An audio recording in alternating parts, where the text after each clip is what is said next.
Investment की दुनिया में विकास खेमानी एक जाना माना नाम है। वो एडलवाइज सिक्योरिटीज लिमिटेड के सीईओ रह चुके हैं। वो कार्नेलियन एडवाइजर्स के फाउंडर हैं।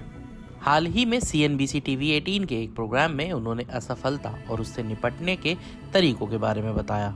उनकी बातें आज के माहौल में बहुत मायने रखती हैं, क्योंकि आज प्रोफेशनल लाइफ में सक्सेस होने का दबाव पहले के मुकाबले काफ़ी ज़्यादा है। असफल होने पर कई लोग टूट जाते हैं, उन्हें निराशा घेर लेती है। सच ये है कि सफलता और नाकामी एक ही सिक्के के दो पहलू हैं। खेमानी ने अपनी असफलता यानी फेलियर के बारे में विस्तार से बताया। असफलता से निपटने के तरीके भी बताए। गिरने के बाद उठना है ज़रूरी। खेमानी ने कहा, गिरने के बाद उठकर खड़े हो जाएं, अपनी धूल झाड़ लें और आगे बढ़ें। उन्होंने अपने जीवन की घटनाओं के बारे में बताते हुए कहा, जब वो एडलवाइज सिक्योरिटीज के टॉप पोजीशन पर थे तब उन्होंने नौकरी छोड़ने का फैसला किया। उन्होंने बताया, मेरी पत्नी ही मेरी प्रेरणा की सबसे बड़ी स्रोत है। वो हमेशा कहा करती थी कि एक बिजनेसमैन से शादी करना चाहती थी। मैंने कहा ठीक है। उन्होंने बताया कि वो सबसे अच्छी नौकरी में आकर भी संतुष्ट होने वालों में नहीं थे।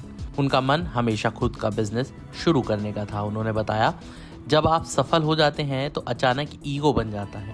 बड़े पोजीशन को छोड़ने के बाद आपको खुद को साबित करना पड़ता है। उन्होंने बताया कि टॉप बॉस का पोजीशन छोड़ने के बाद उनके दिमाग में कई विचार आए, लेकिन हर कोशिश में उन्हें नाकामी ही मिली। खेमानी ने बताया कि उन्होंने IDFC के स्टॉक्स खरीदने की कोशिश की, ILFS और IDBI म्यूचुअल फंड में ट्राई किया, लेकिन सब में उन्हें एक के बाद एक नाकामी ही मिली। चीजें सही दिशा में नहीं जाने से दबाव बहुत बढ़ गया। करीब 1.5 साल का वो वक्त बहुत मुश्किल था। तब उन्होंने फैसला किया कि चीज़ों को सही रास्ते पर आने का इंतज़ार करने के बजाय उन्हें खुद शुरुआत करनी पड़ेगी। गांव से शुरुआत कर निवेश की दुनिया में बनाई बड़ी जगह। उन्हें उम्मीद थी कि उन्हें फाइनेंशियल सपोर्ट मिल जाएगा, लेकिन वो ज़्यादा से ज़्यादा 150 से 200 करोड़ रुपए जुटा सकते थे। उन्होंने कहा, मुझे लगता है कि ऐसे वक्त ही आप अपने ईगो से बाहर आते हैं। मेरा मानना है कि हर व्यक्ति के लिए ऐसा होना बेहद ज़रूरी है। उन्होंने अपनी ज़िंदगी से जुड़ी कई बातें बताई। उन्होंने बताया कि उनका पालन पोषण राजस्थान के एक गांव में हुआ।